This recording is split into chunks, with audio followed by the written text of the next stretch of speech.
audiences are so used to the traditional type programs, what we frame as traditional now, which sort of starts off with your classical piece and then moves into your modern or contemporary and then something big and romantic at the end. So these programs have all of these diversified things where things you might expect at the end are actually at the first half. So I'm really curious to see myself what it's like to perform all of those and how audiences are going to react to it. Well, and I love the idea that what you just described, we think maybe in our contemporary mind that that's how programs always were. Right. That's classical, contemporary, romantic. And what actually our research, bringing these programs back to life, is that that was never the idea of what was supposed to be. Right. Well, and you look at the programs we see often backstage at halls. Right. They have these printed programs, and for years we've been looking at them and saying, oh my gosh, that would be wonderful to try. So for our anniversary, it's great to pay attention to that. Well, pay homage really to that legacy. I'd say the lineage is interesting because, you know, our mentors, the Juilliard String Quartet, the Cleveland Quartet, these were their teachers. Mm-hmm. These are the people that really forwarded the whole art in the United States. And so it's interesting to see how these programs have developed, but it's also kind of interesting to sort of look back at the formative years of string quartet playing in the United States and really just sort of explore what that meant and what those programs look like and who those quartets were, for that matter. Well, and I think there's also a stereotype, even in the United States now, that string quartet playing is a European thing. Right. And again, these programs kind of show to us in a really vivid way that for more than 100 years, we've been in America keeping this art form alive, bringing it in new directions, having some of the greatest ensembles here. Yeah.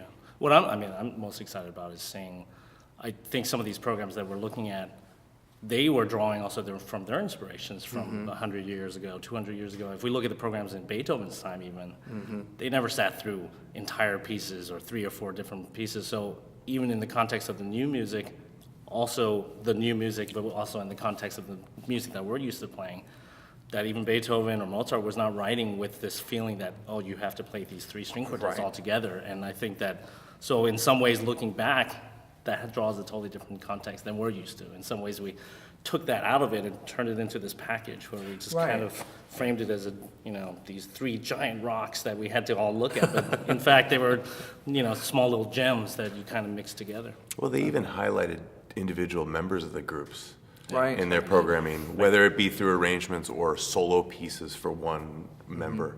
And that's interesting too, because we present quartets now in a way that's very like homogenous. Here is the group, and you don't get to know the personalities, whether it be through their arrangements or through their own performing, like solo performing, and that's kind of exciting and interesting. Well, I also like, in that vein, the spin on some of these pieces that we think we know. Bartók 5, big piece of quartet literature, yet we all know how it goes.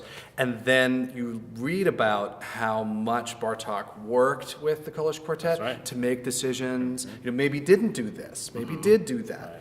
At the Library of Congress, in the Polish collection, they have all these manuscripts, all these letters that show this piece coming into being, and this quartet of players was a huge part of that. Well, their personality is permanently welded into the fabric of these pieces. Just no differently than a lot of these other players in past times would have been, somebody like, Louis Spohr or something like that, would have been woven into the music of his time too. I think that's cool. I'm excited to bring new composers out. That's right. After all of these years of string quartet playing, Dochnani string quartet movement, Glier. I've never played any Glier. As we've been building this project, I've been experimenting with our audiences and saying, "Oh yeah, we're bringing this," and their eyes sort of open. They get excited. Dochnani wrote a string quartet. Ernest Bloch. So Servais. Yeah. That's some interesting stuff. You guys know I'm excited about the Alfred Poisson.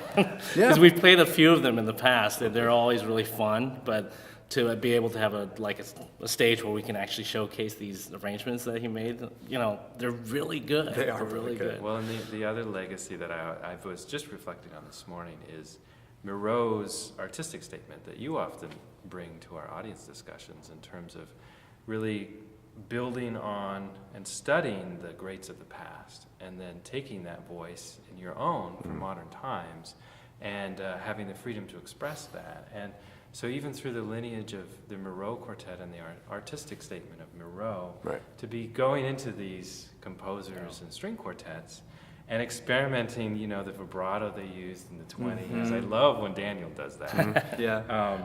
You know, experimenting with that, but bringing that into a relevant situation in terms of what our voices now are as a Miró Quartet 25 years later. It's a fascinating way to celebrate 25 years playing string quartets together. Absolutely. For sure. Yeah.